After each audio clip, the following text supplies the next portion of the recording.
Ako si Kimberly Cabanatan ug karon maghatag og tag-isa ka examples kada data transfer instructions. Pinakaunang nga instruction is ang move instruction. Sa move instruction is i-transfer or i-move lang ang given nga source operand into the destination operand.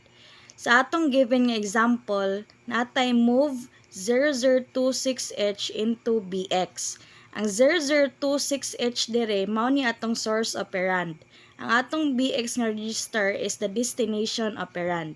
Igamitan man natog move instruction, mao na ang BX equals to 0026H kay gi-move raman nato ang 0026H nga data or value into BX nga register. Mao ang atong BX is equals to 0026H.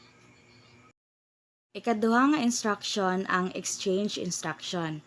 Sa exchange instruction is ato lang ibaylo ang given values or given data sa source operand sa destination operand. So atong example is natay given nga exchange BX to CX. Assuming ta nga ang BX is equals to 0019H, then ang CX equals to 0012H. Gigamitan man natog exchange nga instruction, kagaina is atong CX is equals to 0012H. Ang atong BX is equals to 0019H. Gigamitan man natog exchange nga instruction, mao ang BX nato nga source operand is equals to 0012H na, then ang CX nga atong destination operand is nanay value or data nga 0019H na. Ang ikatulo nga instruction is ang push instruction. Sa push instruction is magpasulod ta og magbutang og isa ka value sa stack. Sa atong example, natay given nga push DI. Atong DI is mao ni atong source operand. Pinakauna natong button is kaon nato ang top of the stack. Sa pagkuha sa top of the stack is natay formula nga SS times 10H plus SP.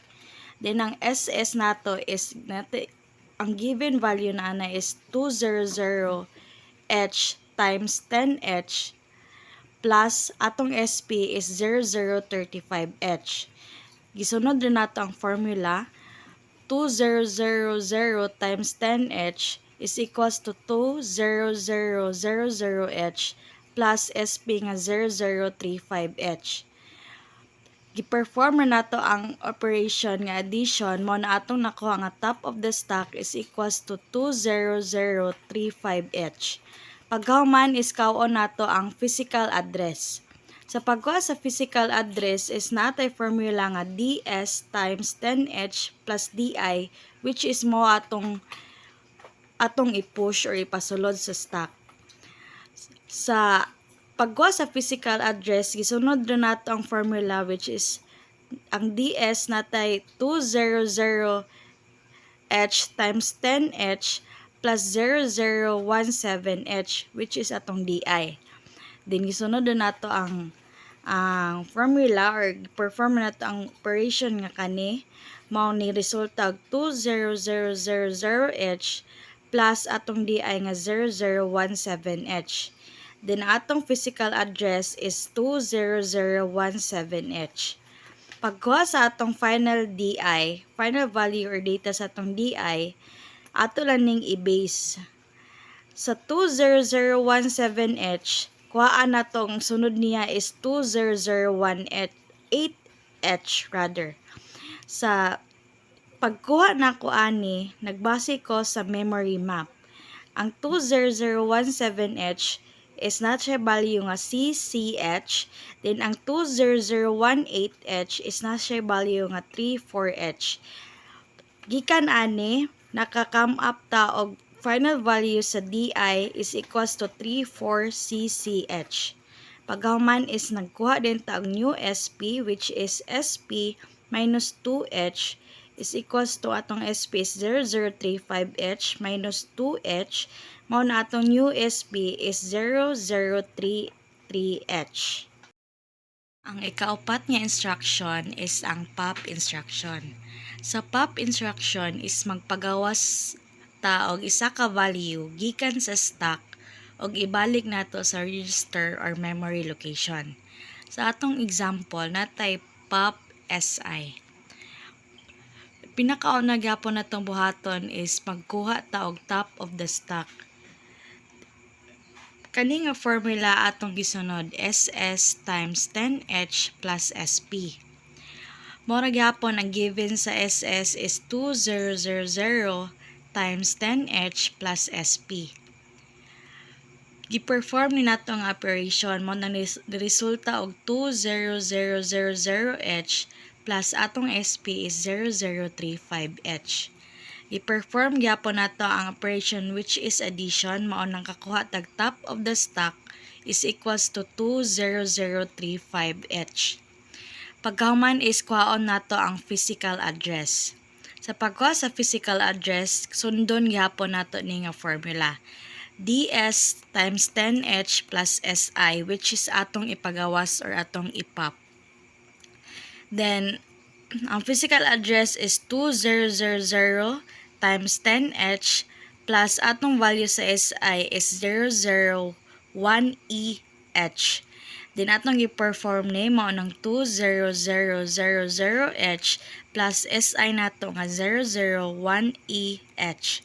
Pag-perform nato aning addition is nakuha tag physical address is equals to 2001EH. Pagkahuman is mao naman natong physical address. So 2001EH. Mag-base na pod ta which is magpagawas man ta mag-base ta sa top of the stock nga value 20035H. Then atong ang kaduha nato nga stock is atong kwaon 20036H. Kani nga value is nag-base ra gyapon ta sa memory map. Ang 20035H is na siya 00H nga value sa memory map.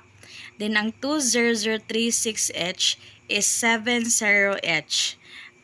Gikan sa memory map, ang atong final SI or value sa SI is equals to 7000H. Pagkahuman is kaon na din nato ang new SP.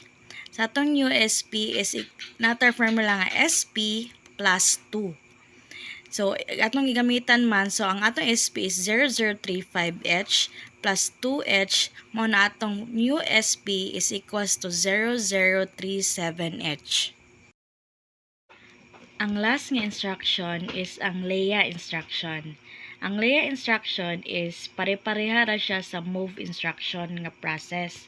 Pero ang kalahian lang is ang move instruction is ang data mismo ang i-transfer. Then ang LEA instruction is ang address ang atong i-transfer atong i-move. Then natay example dere nga given nga LEA list to BX. So assuming nag-assume ta nga ang value sa list is equals to 0020H. So ang nagamit man tag LEA instruction, so atong ang address nga list is i-move na ang value sa address nga list is i-move nato sa destination operand nga BX. Mao na atong BX is equals to 0020H. Then maghatag yapon ko og ikaduha nga example. Diri nga ikaduha nga example is natay given nga move gamma into BX. Ang gamma nato is mao ni atong source operand, then ang BX is the destination operand. Pinakauna nato buhaton is kaon nato ang physical address. Natay formula nga DS times 10H plus gamma. Ang atong DS times 10H is atong gi-perform mao nang nakuha tag 20000H plus ang atong value assuming nga atong gamma is equals to 0040H. Mao nang 0040H. Then atong gi-perform ang formula or addition nga operation mo na atong physical address is equals to 20040H. Pagkuha nato sa final nga value sa BX or sa destination operand is nag-base ta dere. Ang BX is actually natunga na siya into two, the BL and the BH, which is meaning ani is low, then ang kani is high. Pag ang atong PA or physical address 20040H, then atong BH is 20041H, which is giadan lang nato og 1. Kani nga value is ato ni siyang gibase sa memory map. Ang 20040H is equals to AEH, din ang 20041H is equals to F3H. Mao nang atong final BX is equals to F3AEH.